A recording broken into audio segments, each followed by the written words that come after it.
Haleluya. Amin. Puji Tuhan. Sebelum Anda duduk kembali, katakan kanan kirinya, God bless you. God bless you. Silakan duduk. Senang berjumpa dengan Anda setelah 2 minggu absen. Minggu lalu saya muncul di pengumuman, jadi saya anggap kita sudah ketemuan.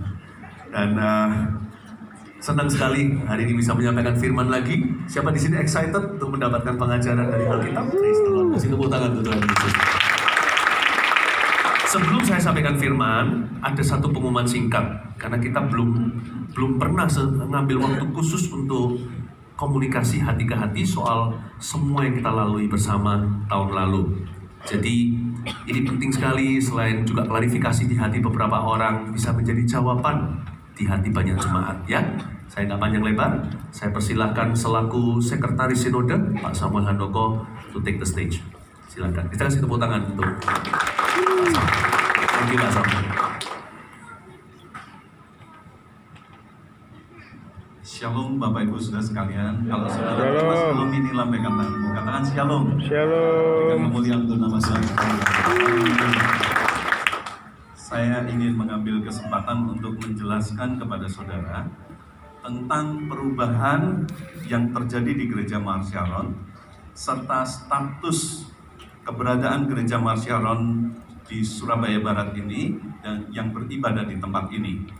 Semua terjadi oleh karena surat keputusan Sinode Gereja Mawar Sharon. Nah, sebelum saya membacakan surat keputusan tersebut, saya ingin menceritakan secara kronologis sampai diterbitkannya surat keputusan tersebut. Yang pertama dimulai pada tanggal 3 September tahun 2019, jadi tahun lalu. Pastor Yusuf sebagai Ketua Sinode dan Gembala Senior dari Gereja Mars Sharon mengundang seluruh hamba-hamba Tuhan, full-timer dan staf Gereja Mars Sharon yang berada di Surabaya dan mengumumkan untuk membentuk wilayah pelayanan yang terpisah antara Pastor Yusuf dan Pastor Philip. Keputusan tersebut diresponi dengan keberatan hati dari sebagian besar hamba-hamba Tuhan yang hadir. Dan saat itu juga Pastor Philip memohon supaya Pastor Yusuf tidak menjalankan agenda tersebut. Tetapi rupanya Pastor Yusuf sudah berbulat hati dengan keputusan tersebut, sehingga pada tanggal 17 September 2019, Pastor Yusuf kembali mengumpulkan hamba-hamba Tuhan, full-timer dan staf GMS Surabaya dan menjelaskan bahwa keputusan tersebut bukanlah perpecahan, melainkan hanya pemisahan wilayah.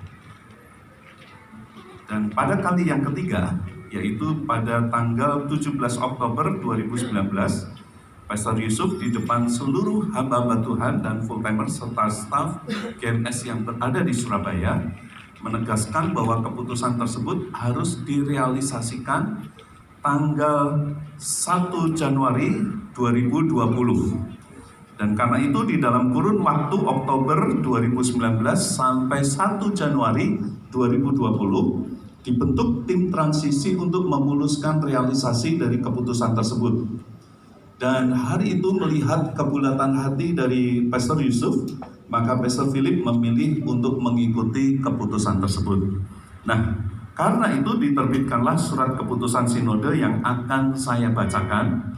Ya, yang pertama dikatakan sebagai surat keputusan Badan Pengurus Sinode Gereja Mars Sharon nomor 094/SK/angka Romawi 10/2019/SKG/LAT tentang pembentukan wilayah penggembalaan otonom.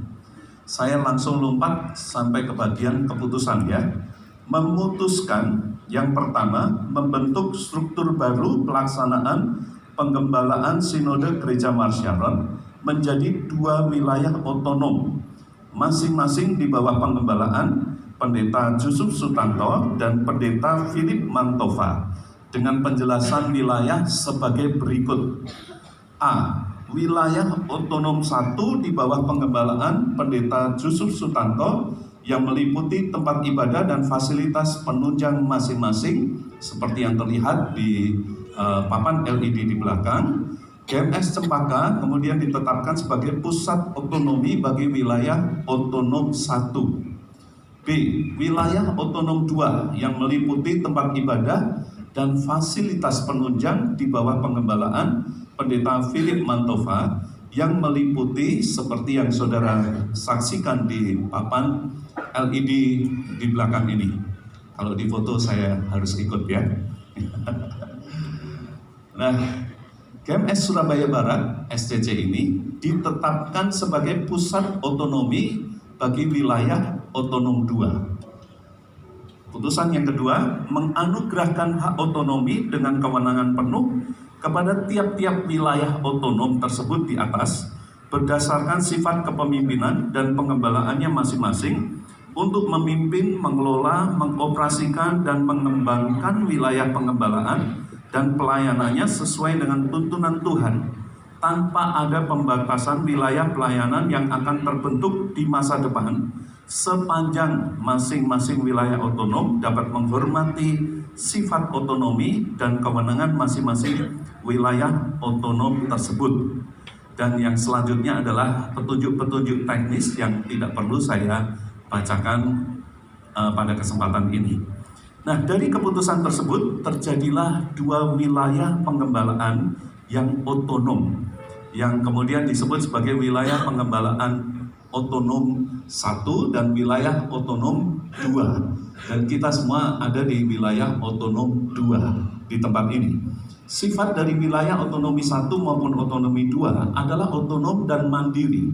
Mandiri dalam hal apa? Mandiri secara perencanaan, mandiri secara keuangan, dan mandiri secara pelaksanaan.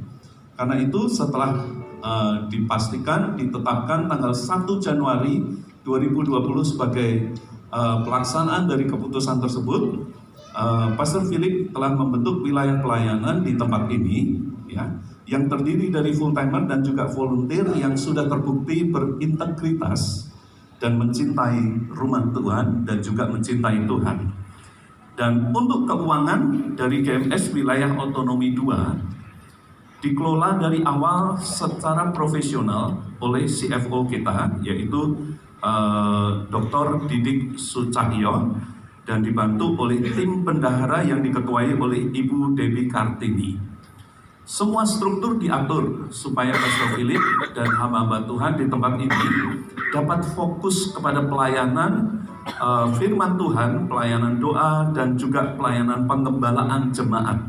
Dan secara rutin diadakan meeting bersama untuk menentukan arah dan tujuan keuangan, yaitu untuk dapat mencapai visi kita, yaitu 300 gereja di tahun 2030. Kita sambut bersama dengan penuh sukacita. Tuhan memberkati. Haleluya. Haleluya. Ini waktunya kita untuk bekerja untuk Tuhan.